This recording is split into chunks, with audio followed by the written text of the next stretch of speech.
Day 2, Budgeting 101. Paano gumawa ng smart budget na talagang gumagana?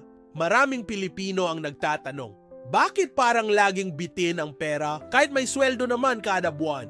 Nakakapagod yung cycle na bayad ng bayad pero walang naiiwan.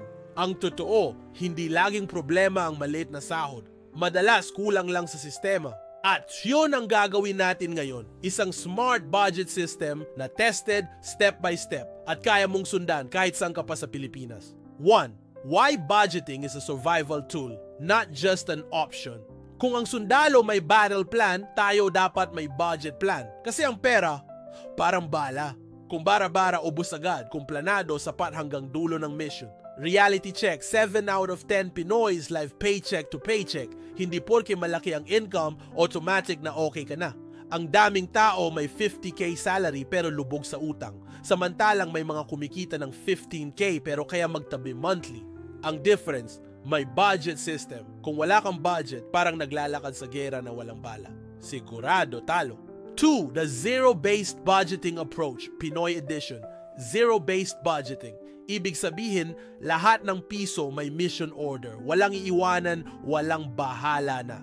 Halimbawa, kung sahod mo ay 15,000, agad mong hatiin.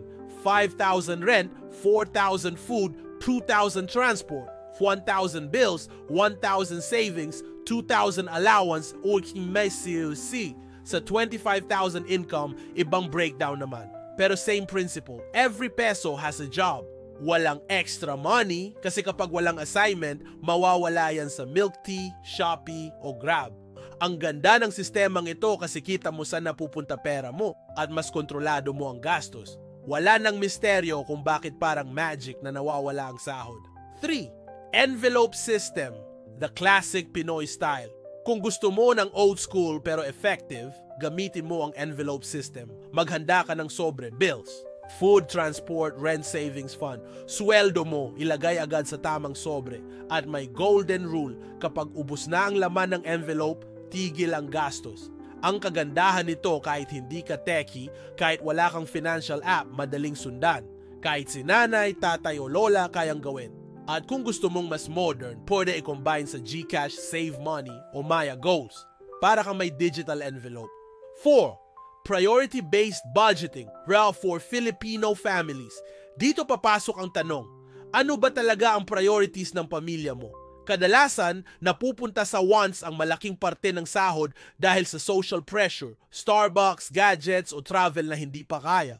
Pero kung tutuusin, dapat malinaw, rent plus food, plus education muna bago luho. Tip, magkaroon ng family budget meeting kahit once a month. Kung mag-asawa kayo, pag-usapan kung saan mapupunta ang pera. Example, isang pamilyang may 2 anak at 30k income. Kung hatiin, 8,000 rent, 10,000 food and groceries, 5,000 education, 3,000 transport, 2,000 bills, 2,000 savings. Kahit tight, at least lahat accounted. Ang budget hindi lang numbers kundi values. 5. Daily micro-budgeting tricks. Kung saan talaga nadadapa ang marami, hindi sa malalaking gastos kundi sa 2050 na daily leaks. Example, 120 milk tea, 3 beses sa isang linggo. Solo, 1,400 a month. Hindi mo ramdam daily pero malaking butas yan monthly kaya gamitin ang free apps. Money Lover, Simple Tracker, Wallet by Budget Bakers, mas detailed, GCash Save Money, Auto Savings. Kahit screenshot lang ng expenses mo sa Notes app, okay na. Ang importante, makita mo kung saan pumupunta ang bawat piso. 3 budget killers to watch out. For ngayon, 3 kalaban ng budget ang kailangan mong bantayan. Lifestyle inflation. Pagtaas ng sahod, trend and taas din ang gastos. Dapat pag tumaas income, savings muna ang dagdag, hindi luho. Peer pressure spending. Yung sabay lang kasi barkada o office mate. Hindi lahat ng trip ng iba, trip ng bulsa mo, utang trap. Credit card minimum payment, 5 or 6 loans, parang kumakain ng future mo. Ang utang parang quicksand. Mas gumagalaw ka, mas lumulubog. 7. How to make your budget stick, Psychology of Discipline. Nang pinakamahirap, hindi ang paggawa ng budget, kundi ang pagsunod dito. Gamify savings. Treat it like a game. Kapag nasunod mo budget for the month, magbigay ng maliit na reward sa sarili. Visual reminders, sticky notes sa ref.